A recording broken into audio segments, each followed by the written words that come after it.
The Lion of the Jurassic is taking on the Great Beast of the Ice Age.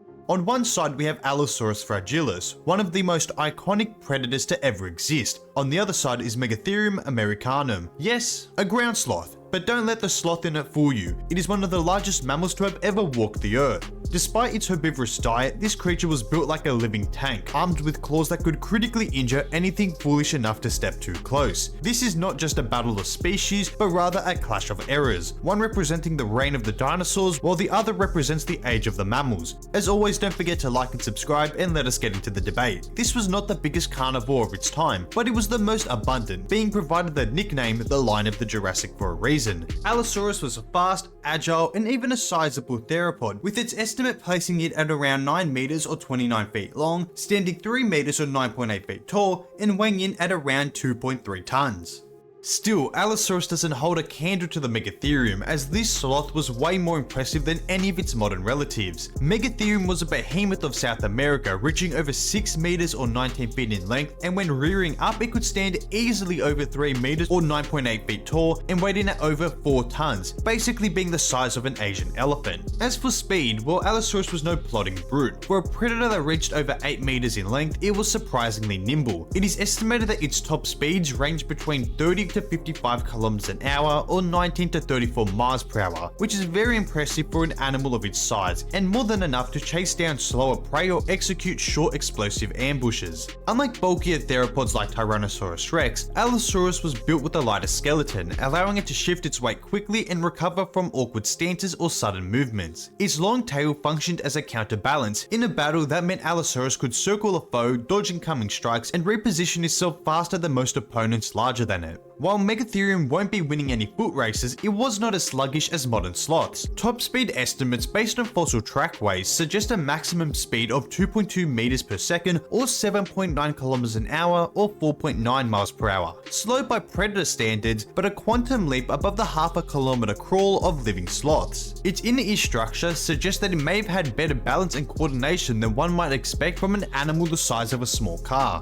But where Megatherium truly shined was its localized agility, especially in its upper body. Its massive forelimbs were likely capable of rapid and forceful extensions, a trait not seen in many other giant mammals. Its limb anatomy was well adapted for quick, forceful strikes, making it a formidable opponent in close quarters combat. Rather than outrunning danger, Megatherium would have stood its ground, armed with bulk, balance, and a deadly reach. Moving to weaponry, Allosaurus was not built to crush bones like the T-Rex, but that didn't make it any less deadly. Speed, precision, and brute mechanical advantage. At first glance, its skull might seem underwhelming. Biomechanical studies suggest a biforce of 8,724 newtons, which is way better than what we thought back in the day for it, but with that being said, it's still half of that of a saltwater crocodile. Still, its raw bite does not tell the whole story. The true power of Allosaurus came from how it used its skull, not just how hard it could bite. This theropod possessed an extremely robust and flexible neck, capable of delivering rapid forceful motions. It likely bit onto its prey and shook its head, utilizing its muscular neck to tear through flesh and destabilize its prey. The skull itself, while not delivering a crushing force, was surprisingly durable, withstanding up to 55,000 newtons of vertical force. This allowed it to tolerate the violent thrashing associated with tearing prey apart without cracking under pressure. This weaponized head was lined with laterally compressed serrated teeth that were very much like a saw. These recurved teeth opened up wounds that could debilitate prey through blood loss and trauma. Each bite, amplified by violent neck movements, could flay muscle and bone in seconds. And although it is somewhat argued that Allosaurus could have utilized its claws for gripping smaller prey, it almost certainly would have been a step down from its jaws in every sense. On the other hand, Megatherium's primary weapons were its giant forelimbs and long recurved claws, some of which could grow over 20 centimeters in length. These claws, while adapted for pulling vegetation, were also capable of delivering devastating defensive strikes. The animal's forearms were powerfully built, allowing for rapid forceful swipes that could slash, puncture, and repel large predators. The reach of its arms gave it a significant combat radius, allowing it to strike targets at a distance before they could get close. Fossil evidence and trackways suggest that this animal could rear up on its back legs, freeing both arms for full range sweeping attacks. Though Megatherium was not a predator, its claws were lethal tools when wielded in defense, capable of inflicting serious wounds with a single swipe. Onto intelligence, it should be no surprise that neither of these animals were an Einstein. Allosaurus had a brain structure that doesn't show it as the brightest creature around. Studies indicate that its cerebrum to brain volume ratio was similar to that of non-avian reptiles, suggesting cognitive abilities on par with present-day crocodiles, which to be honest is not the worst, considering crocodiles are amongst the smartest reptiles around. Allosaurus also possessed large olfactory bulbs, indicating a well-developed sense of smell. Conversely, the structure of its inner ear was more attuned to lower frequency sounds. Assessing the intelligence of Megatherium is challenging due to the limited studies. However, based on cranial activity analysis, its brain-to-body ratio was low,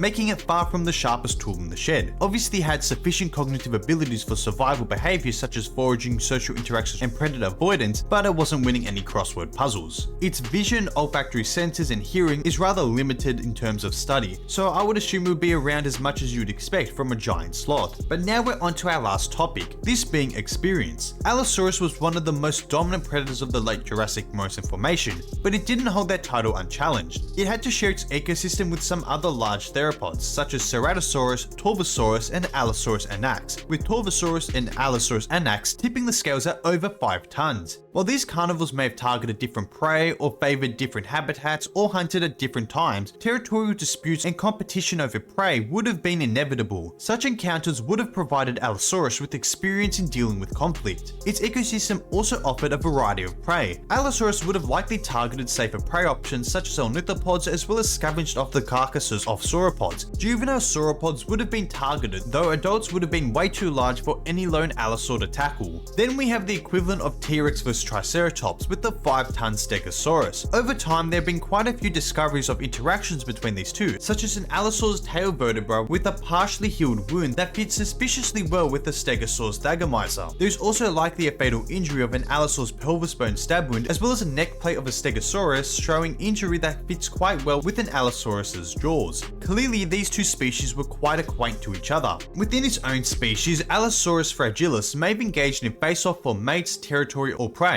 Bite marks and shed teeth around Allosaurus bones hint at intraspecific conflict, possibly also hinting at them being more than happy to eat each other. Clearly, the Morrison Formation was quite a rough environment for a single allosaur to grow up in, with many dangerous predators and prey that it would have to coexist with. But how did Megatherium's ecosystem shape up? Although Megatherium was obviously not a predator, its life in South America required it to be ready to defend itself. It shared its environment with formidable predators such as Smilodon populata, short-faced bears, and the Patagonian panther, being a jaguar subspecies. These carnivores would have posed a threat to young giant ground sloths, but once they reached adulthood, they would practically be invincible from any predation attempts. It would also have had to deal with a number of herbivores encroaching into its territory. This would include but not limited to glyptodons, toxododons, and even proboscideans. In terms of intraspecific conflict, adult Megatheriums may have clashed over mating rights or territory, though direct fossil evidence for this is sparse to nil. Now that we have analysed these two competitors, who takes what categories? Well, Allosaurus would take a length, speed, agility, stamina,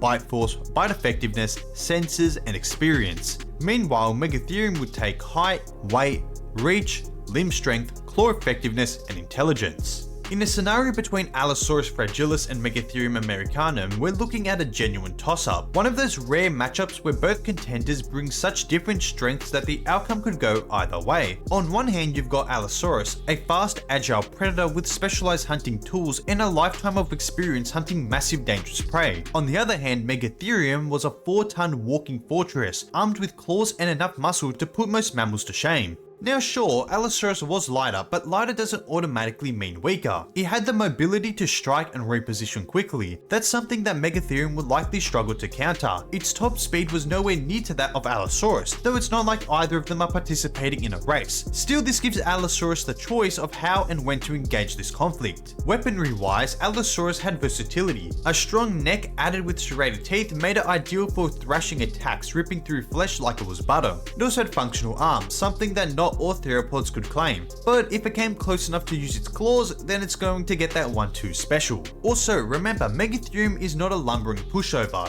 It didn't evolve those claws and frame for show. Standing above 3 meters when rearing up, one solid hit could absolutely destroy an attacker, the Allosaurus being no exception. Its sheer bulk and thick hide would allow it to absorb punishment, and if it did manage to catch Allosaurus with a well-timed swipe, that could end the fight right then and there. Meanwhile, Allosaurus would not be able to take it down round with one attack. The deciding factor here is practically a coin flip. Allosaurus would have participated in high-risk hunts against animals that could take it out with a single blow. It knew how to probe for weaknesses, retreat when needed, and exploit openings. Still, Megatherium would have had to defend itself against predators that were smaller but also far more agile and quick. That being said, I think it pretty much depends on how the Allosaurus plays it. It will need to bleed out this giant sloth, but if it mistimed even once, then the sloth could take advantage and with a clean swipe, topple over and severely injure the dinosaur. Ultimately, this fight is close. Allosaurus has the speed, experience and bite. Meanwhile, Megatherium has the size, strength and raw stoppage power. One relies on precision and strategy, while the other relies on endurance and knockout force. So for this fight, if you had to ask me who I would choose, I would just edge out the Megatherium, winning more times than not. But again, it would be at a high difficulty for either one.